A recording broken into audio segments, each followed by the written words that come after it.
जिस उम्र में बच्चे माँ की गोद में लोरियां सुन सुनकर मधुर नींद में सोते हैं, कहानी किस्से सुनते हैं, सुबह शाम पिता के साथ आंख मिचौली खेलते हैं, दादा दादी के स्नेह में बड़ी मस्ती से मचलते रहते हैं, उसी नन्ही सी उम्र में अयान ने जब होश संभाला तो हमेशा अपने माता पिता को लड़ते झगड़ते हुए ही देखा।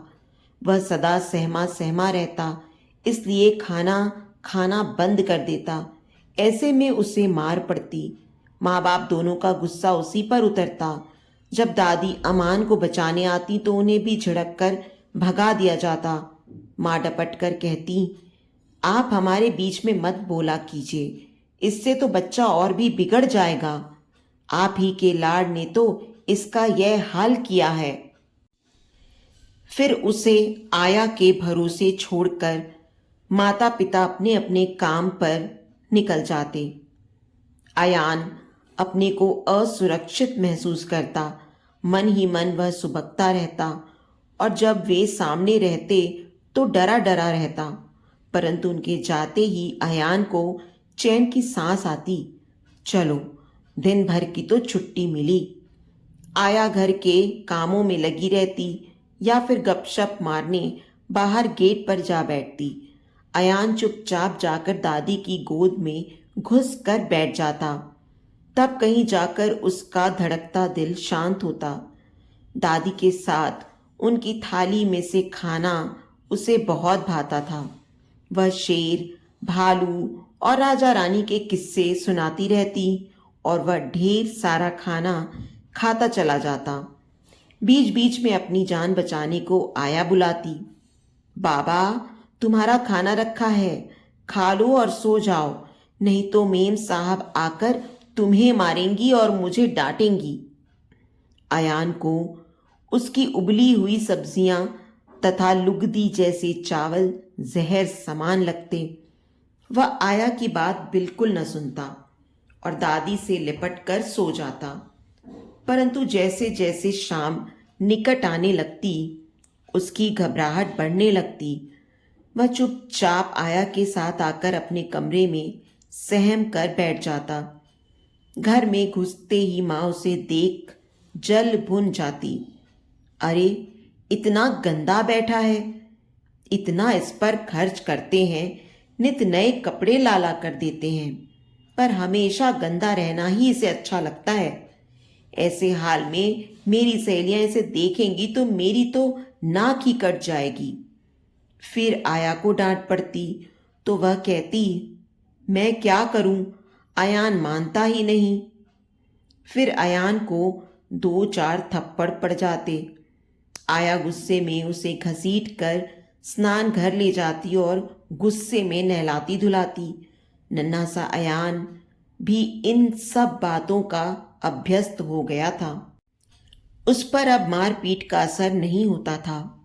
वह चुपचाप सब सहता रहता, बात बात में जिद करता, रोता, फिर चुपचाप अपने कमरे में जाकर बैठ जाता, क्योंकि बैठक में जाने की उसको इजाज़त नहीं थी।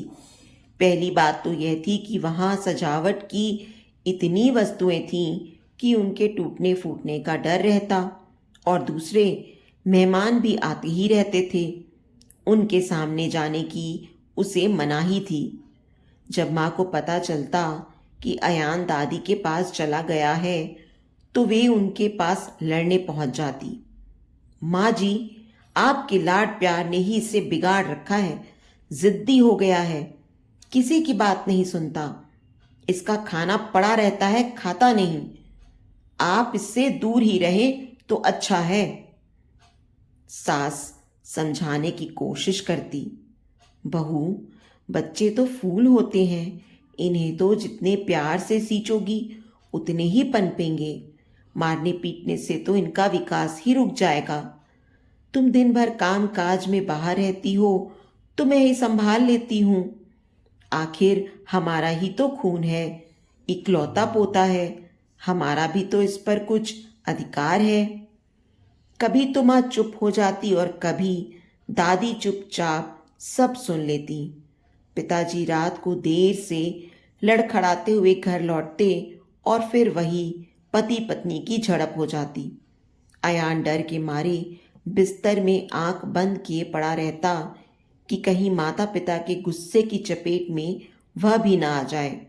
उसका मन होता कि माता पिता से कहे कि वे दोनों प्यार से रहें और उसे भी खूब प्यार करें तो कितना मजा आए। वह हमेशा लाड प्यार को तरसता रहता। इसी प्रकार एक वर्ष बीत गया और अयान का स्कूल में एडमिशन करा दिया गया।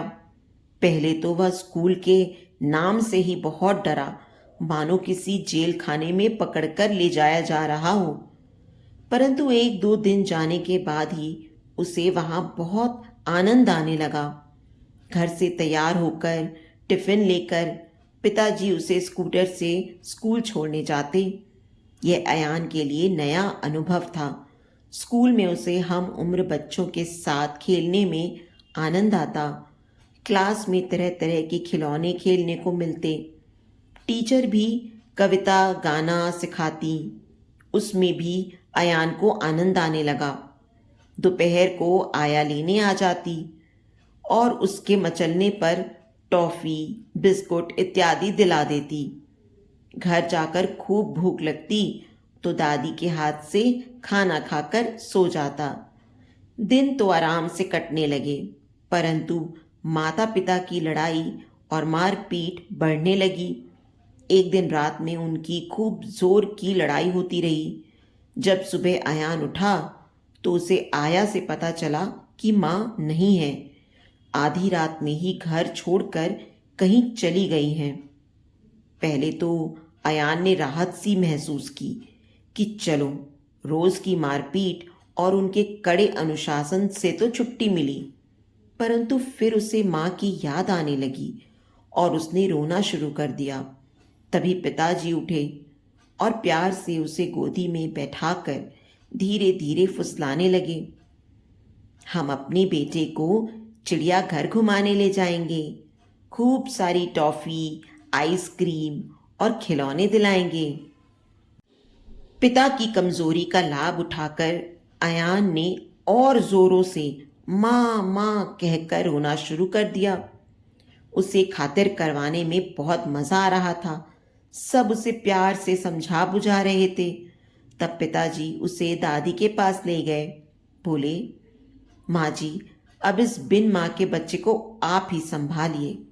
सुबह शाम तो मैं घर में रहूंगा ही, दिन में आया आपकी मदद कर दिया करेगी। अंधे को क्या चाहिए, दो आंखें। दादी पोता दोनों प्रसन्न हो गए। नए प्रबंध से अयान बहुत ही खुश था। वह खूब खेलता, खाता, मस्ती करता। कोई बोलने टोकने वाला तो था नहीं। पिताजी रोज नए नए खिलौने लाकर देते। कभी कभी छुट्टी के दिन घुमाने फिराने भी ले जाते। अब कोई उसे डांटता भी नहीं था। स्कूल में एक दिन छुट्टी के समय उसकी माँ आ गई। उन्होंने अयान को बहुत प्यार किया और बोली, बेटा, आज तेरा जन्मदिन है। फिर प्रिंसिपल से इजाज़त लेकर उसे अपने साथ घुमाने ले गई। उसे आइसक्रीम और केक खिलाया, टेडी बियर खिलौना भी दिया। फिर घर के बाहर छोड़ गई। जब अयान दोनों हाथ भरे हुए हंसता कूदता घर में घुसा तो वहां कोहराम मचा हुआ था।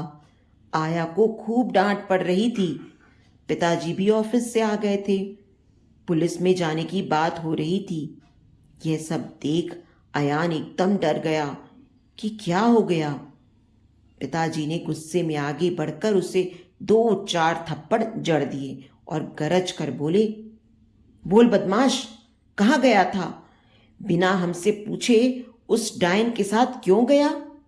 वह लेकर तुझे उड़ जाती तो क्या होता?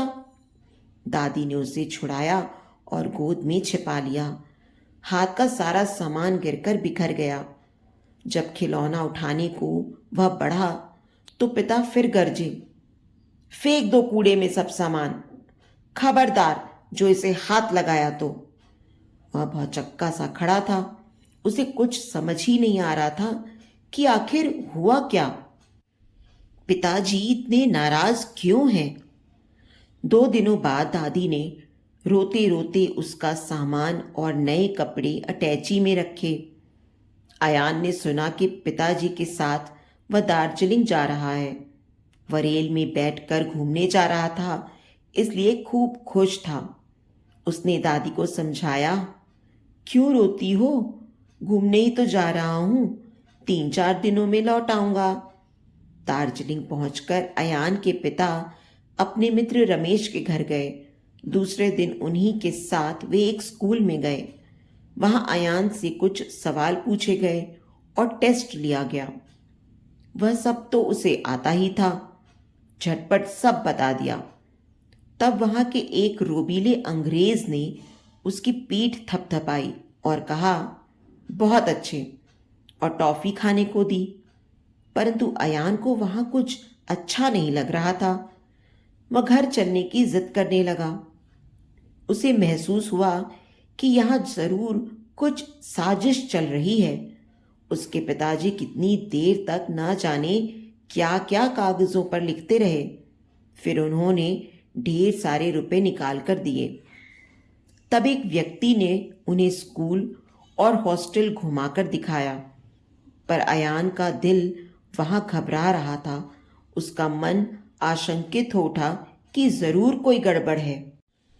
उसने अपने पिता का हाथ जोर से पकड़ लिया और घर चलने के लिए रोने लगा। शाम को पिताजी उसे मॉल रोड पर घुमाने ले गए। छोटे घोड़े पर चढ़ाकर घुमाया और बहुत प्यार किया।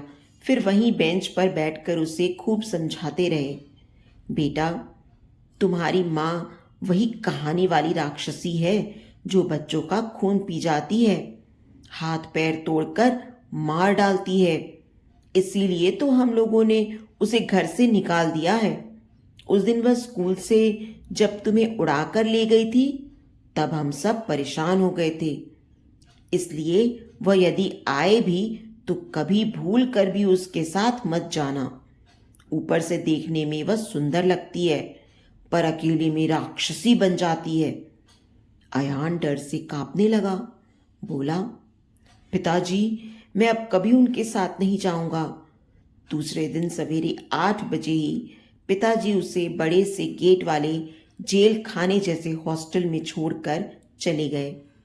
वह रोता चिल्लाता हुआ उनके पीछे पीछे भागा, परंतु एक मोटे दरबान ने उसे जोर से पकड़ लिया और अंदर खींच कर ले गया।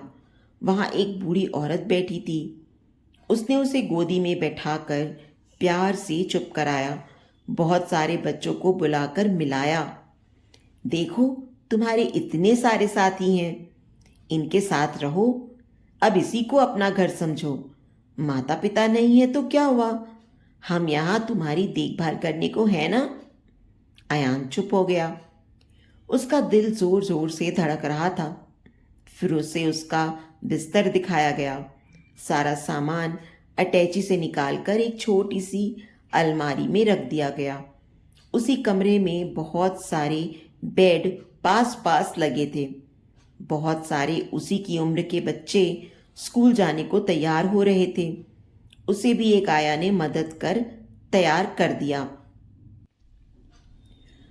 फिर घंटी बजी तो सभी बच्चे एक तरफ जाने लगे। एक बच्चे ने उसका हाथ पकड़कर कहा, चलो, नाश्ते की घंटी बजी है। अयान यंत्रवत चला गया, पर उससे एक कौर भी न निकला गया। उसे दादी का प्यार से कहानी सुनाना, खाना खिलाना याद आ रहा था। उसे पिता से घृणा हो गई, क्योंकि वे उसे जबरदस्ती धोखे से यहाँ छोड़कर चले गए। वह सोचने लगा कि कोई उसे प्यार नहीं करता। दादी ने भी तो न रोका और न ही पिताजी को समझाया। वह ऊपर से मशीन की तरह सब काम समय से कर रहा था, पर उसके दिल पर तो मानो पहाड़ जैसा बोझ पड़ा हुआ था। लाचार था वह। कई दिनों तक गुमसुम रहा, चुपचाप रात में सुबकता रहा। फिर धीरे धीरे इस जीवन की आदत सी पड़ गई। कई बच्चों से जान पहचान और कईयों से दोस्ती भी हो गई। वह भी उन्हीं की तरह खाने और पढ़ने लग गया। धीरे धीरे उसे वहाँ अच्छा लगने लगा। वह कुछ अधिक समझदार भी होने लगा। इसी प्रकार 1 वर्ष बीत गया। वह अब घर को भूलने सा लगा था। पिता की याद भी धुंधली पड़ रही थी कि एक दिन अचानक ही प्रिंसिपल साहब ने उसे अपने ऑफिस में बुलाया। वहां 2 पुलिस वाले बैठे थे, एक महिला पुलिस वाली तथा दूसरा बड़ी मूंछों वाला मोटा सा पुलिस का आदमी। उन्हें देखते ही अयान भय से कांपने लगा कि उसने तो कोई चोरी नहीं की, फिर क्यों पुलिस पकड़ने आ गई है। वह वहां से भागने ही जा रहा था कि प्रिंसिपल साहब ने प्यार से उसकी पीठ सहलाई और कहा, बेटा डरो नहीं, ये लोग तुम्हें तुम्हारे माता पिता के पास ले जाएंगे, तुम्हें कुछ भी नुकसान नहीं पहुंचाएंगे। इनके पास कोर्ट का ऑर्डर है, हम अब कुछ भी नहीं कर सकते, तुम्हें जाना ही पड़ेगा। अयान ने रोते रोते कहा, मेरे पिताजी को बुलाइए, मैं इनके साथ नहीं जाऊंगा। तब उस पुलिस वाली महिला ने उसे प्यार से गोदी में बिठा कर कहा, बेटा तुम्हारे पिताजी की तबीयत ठीक नहीं है, तभी तो उन्होंने हमें लेने भेजा है। तुम बिल्कुल भी मत डरो, हम तुम्हें कुछ नहीं कहेंगे, पर यदि नहीं जाओगे तो हम तुम्हें जबरदस्ती ले जाएंगे। उसने बचाव के लिए चारों तरफ देखा, पर कहीं से सहारा ना पाकर चुपचाप उनके साथ जाने को तैयार हो गया। हॉस्टल की आंटी उसका सामान ले आई थी। कलकत्ता पहुंचकर पुलिस वाली आंटी अयान के बार बार कहने पर भी उसे पिता और दादी के पास नहीं ले गई। उसका मन भयभीत था कि मामला क्या है। रात को उन्होंने अपने घर पर ही उसे प्यार से रखा। दूसरे दिन पुलिस की जीप में बिठाकर एक बड़ी सी इमारत, जिसको लोग कोर्ट कह रहे थे, वहां ले गई। वहां उसके माता पिता दोनों दूर दूर बैठे थे और काले चोगे पहने बहुत से आदमी चारों तरफ घूम रहे थे। अयान सहमा सहमा बैठा रहा। वह कुछ भी समझ नहीं पा रहा था कि यह सब क्या हो रहा है। फिर ऊंची कुर्सी पर सफेद बालों वाले बड़ी उम्र के अंकल, जिनको लोग जज कह रहे थे, ने रौबदार आवाज में हुक्म दिया, इस बच्चे यानी अयान को इसकी मां को सौंप दिया जाए। पुलिस वाली आंटी, जो उसे दार्जिलिंग से साथ लाई थी, उसका हाथ पकड़कर ले गई और उसे मां को दे दिया।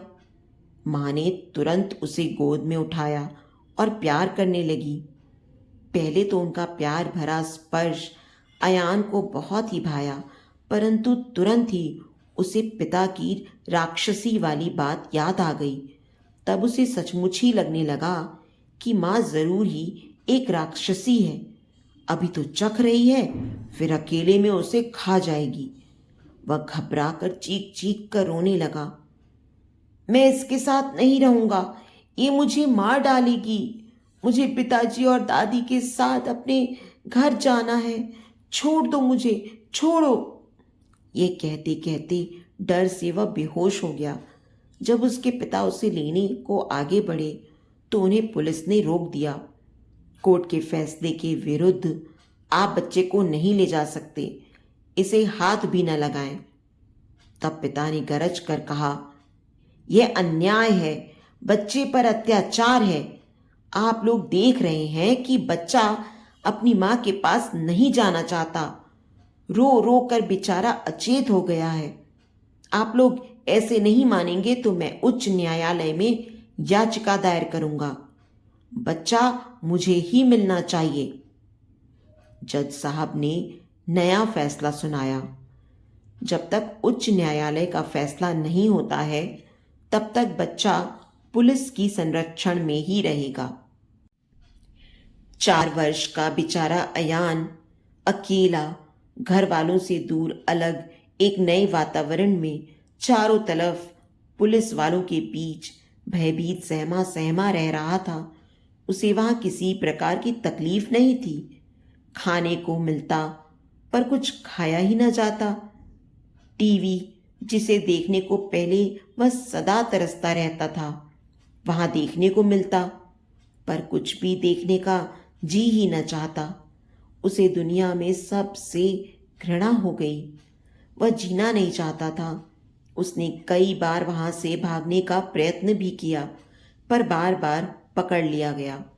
उसका चेहरा मुरझाता जा रहा था, हालत दयनीय हो गई थी, पर अब कुछ कुछ बातें उसकी समझ में आने लगी थी। करीब महीने भर बाद अयान को नहला धुलाकर, अच्छे कपड़े पहनाकर, जीप में बिठाकर एक नए बड़े न्यायालय में ले जाया गया। वहां उसके माता पिता पहले की तरह ही दूर दूर बैठे हुए थे। चारों तरफ पुलिस वाले और काले कोट वाले वकील घूम रहे थे। पहले के समान ही ऊंची कुर्सी पर जज साहब बैठे हुए थे। पहले पिता के वकील ने खड़े होकर लंबा किस्सा सुनाया। अयान के माता पिता, जो अलग अलग कटघरे में खड़े थे, से भी बहुत सारे सवाल पूछे गए। फिर दूसरे वकील ने भी, जो माँ की तरफ से बहस कर रहा था, उसका नाम अयान अयान ले लेकर उसे माँ को देने की बात कही। अयान को समझ ही नहीं आ रहा था कि माता पिता के झगड़े में उसका क्या दोष है। आखिर में जज साहब ने अयान को कटघरे में बुलाया। वह भयभीत था कि ना जाने अब उसके साथ क्या होने वाला है। उसे भी माता पिता की तरह गीता छूकर कसम खानी पड़ी कि वह सच बोलेगा, सच के सिवा कुछ भी नहीं बोलेगा। जज साहब ने उससे प्यार से पूछा, बेटा, सोच समझकर सच सच बताना कि तुम किसके पास रहना चाहते हो, अपने पिता के या माँ? सबकी नजरें उसके मुख पर ही लगी थी, पर वह चुपचाप सोच रहा था। उसने किसी की तरफ नहीं देखा, सिर झुकाए खड़ा रहा। तब यही प्रश्न 2-3 बार उससे पूछा गया, तो उसने रोष से चिल्लाकर उत्तर दिया, मुझे किसी के भी साथ नहीं रहना, कोई मेरा अपना नहीं है, मुझे अकेला छोड़ दो, मुझे सबसे नफरत है। तो दोस्तों, आपको ये कहानी कैसी लगी मुझे कमेंट बॉक्स में ज़रूर बताएं। कहानी अच्छी लगी हो तो प्लीज़ इसे लाइक करें और अपने दोस्तों और परिवार के साथ भी शेयर करें। आगे भी इसी तरह और अच्छी कहानियाँ सुनने के लिए मेरे चैनल को सब्सक्राइब करें और हाँ, नोटिफिकेशन बेल को भी ज़रूर दबाएं। धन्यवाद।